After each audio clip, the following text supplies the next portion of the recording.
tarde, prezados congressistas. Encaminho online minha apresentação ao segundo SINDA a realizar na cidade de Santiago de Compostela, na Espanha, nas datas do dia 9 e 10 de setembro de 2017. Infelizmente, não posso estar presente no simpósio por questões profissionais, mas encaminho minha apresentação e coloco-me à disposição para sanar quaisquer dúvidas e eventuais curiosidades que possam surgir acerca do tema, que revela-se bastante interessante e atual. Deixarei meus contatos com a organização do simpósio. O tema do qual tratarei sobre a prova digital no processo penal português vai abordar as atualizações, reflexões, casos práticos e o direito comparado no que tange ao tema.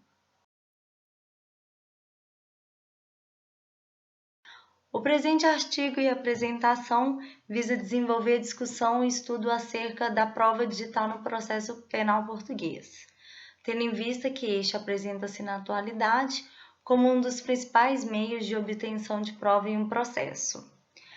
Embora este trabalho ele verse sobre a prova digital no processo penal, para melhor compreensão do assunto faz-se necessário definir o conceito de prova na sua generalidade. Conforme ensina Giovenda, as provas elas são os meios utilizados na formação da convicção do juiz sobre a existência ou não dos fatos relevantes no processo, ou seja, cabem às partes produzirem as provas e ao juiz formar o seu livre convencimento baseado nas provas carreadas nos autos. Claramente, para assegurar o devido processo legal, as partes processuais elas devem apresentar no momento oportuno as provas e contraprovas, de modo a assegurar que nessa fase processual os princípios do contraditório e ampla defesa sejam assegurados e observados.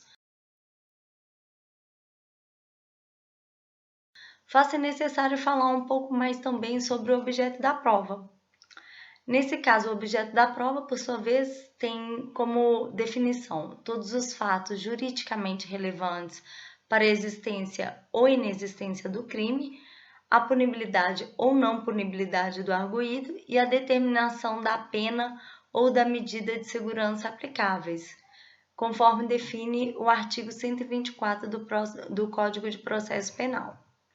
O cerne da questão ela está nas alegações que fazem a respeito de como os fatos ocorreram, sobre os quais as necessidades da prova se faz fundamental, de modo que a falta ou a insuficiência dessa, ela trará dúvidas acerca dos fatos alegados em juízo, além de consequências variáveis, a depender de qual das partes pertence a prova no processo.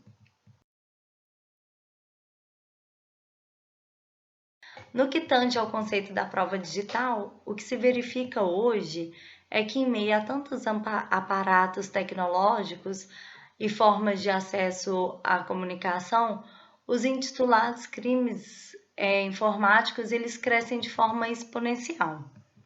Muitas das vezes as entidades públicas elas perdem o controle da situação, uma vez que as tecnologias de informação e comunicação elas trazem os novos instrumentos para a prática dos crimes já conhecidos, como as novas realidades cuja proteção dos estados eles têm entendido merecer uma dignidade penal. Nesse caso, apesar da escassez conceitual da prova digital, ao compilar alguns ensinamentos doutrinários, é possível verificar que a prova digital ela pode ser definida como sendo a informação passível de ser extraída de um dispositivo eletrônico, seja local, virtual ou remoto, ou de uma rede de comunicação.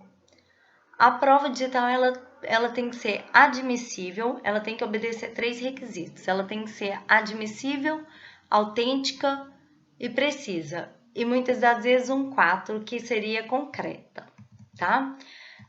No próximo tópico a seguir, nós abordaremos sobre as vantagens e desvantagens da prova digital. E para começar, eu vou falar sobre 2 vantagens. Dentre as vantagens, nós podemos destacar das vantagens da prova digital, que ela pode ser armazenada em dispositivos e servidores de média e elevada capacidade. Uma outra vantagem é relativa ao seu formato digital. O acesso ao infrator do crime ele torna-se mais rápido, visto que é possível rastrear por intermédio da prova digital a localização e identificação do cybercriminoso.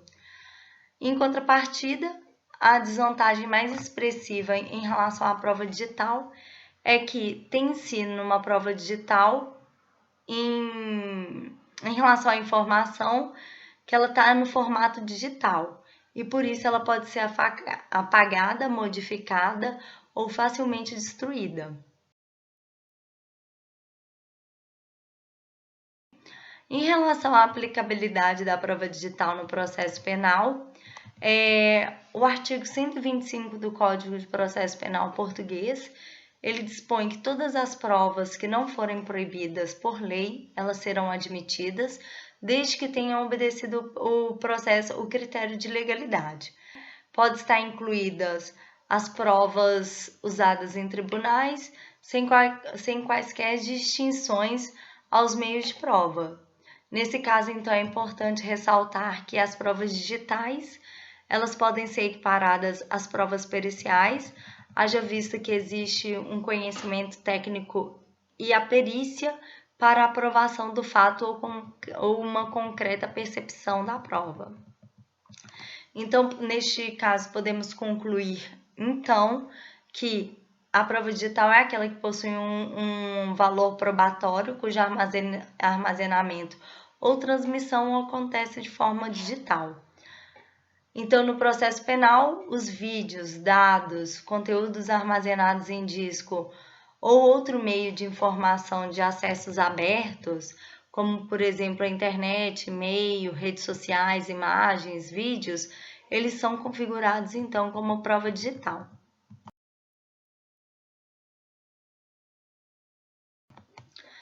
Ao que tange a legislação, as leis reguladoras, a matéria processual penal, prevê 3 diplomas legais. Nesse caso, seria a Lei 109 de 2009, de 15 de setembro, o Código de Processo Penal português e a Lei 32 de 2008, de 17 de julho.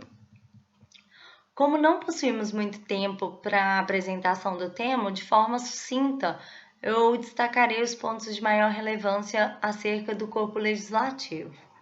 Ao que tange ao Código Penal, de Processo Penal, como lei reguladora, a Lei 59 de 98, de 25 de agosto, ela garantiu uma aplicabilidade extensiva e incluiu o correio eletrônico ao lado dos exames, revistas, buscas, apreensões e outros meios dispostos no Código de Processo Penal como meio de obtenção e produção de prova. Já a Lei 32 de 2013, de 17 de julho, trata de uma lei extravagante relativa à conservação dos dados gerados ou tratados no contexto de oferta de serviço de comunicação eletrônica publicamente disponível ou de redes públicas de comunicação. Entretanto, somente com a Lei de Criminalidade Informática, LCI, aprovada pela Lei 109 de 91, de 17 de agosto, completou-se de forma abrangente o rol de crimes informáticos, de modo a implementar o regime de obtenção de prova digital em Portugal. Em seu regime jurídico, a lei de cybercrime ela englobou todos os crimes informáticos em stricto sensu, sejam os cometidos por meio de um sistema informático, ou seja, aqueles cujo qual seja necessário proceder à recolha em suporte informático, conforme dispõe o artigo 11, parágrafo 1º da supramencionada lei. A verdade é que dias após dia descobrem-se novas técnicas de dissimulação ou ocultação que dificulta a identificação do agente ou da atividade criminosa por parte das autoridades estatais. E com isso, as novas tecnologias elas são desenvolvidas de forma que a máquina estatal ela não consegue acompanhar a evolução e acarreta como via de consequência uma desadequação da lei penal e processual penal, de modo a sobrepor umas sobre as outras.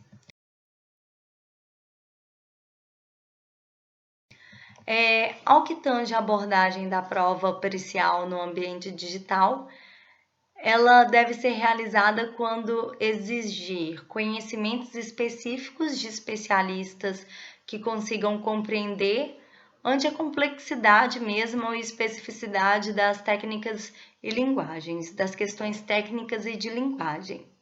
De um lado, a opinião dos técnicos e peritos permitem identificar o tipo penal e a identidade dos autores com maior brevidade. No outro lado, a perícia, nesse caso, ela facilita a produção de prova e o entendimento dos julgadores que, por vezes, não compreende a realidade digital. Então, destaca-se que o fato das perícias escaparem das possibilidades de livre apreciação do julgador e possuir um peso a mais como tipo de prova no processo penal, isso pode facilitar o convencimento do juiz, né? Nesse caso, eu abro espaço e destaque especial a questão do correio eletrônico, que é muito importante, sobre o prisma processual penal. Conclui-se que o correio eletrônico ele surge como meio de obtenção de prova equiparado ao telefone. A lei do cybercrime, ela consagra como um novo regime de preservação de dados informáticos, flexibilizando os pressupostos de legitimidade em matéria de crimes informáticos cometidos por um sistema informático em relação ao que seja necessário proceder à recolha da prova em suporte eletrônico. A título de direito comparado, vou deixar uma observação que a utilização do correio eletrônico no Brasil ela é considerada como meio de prova. Compara-se a correspondência escrita e entende-se que pode ser considerado como um documento. Então, se pode ser considerado como um documento, pode esse correio eletrônico servir como prova documental nos autos processuais. Entretanto, todas as partes envolvidas, elas, bem como o magistrado neste caso, poderão requerer a perícia técnica para verificar a autenticidade deste documento quando desejar.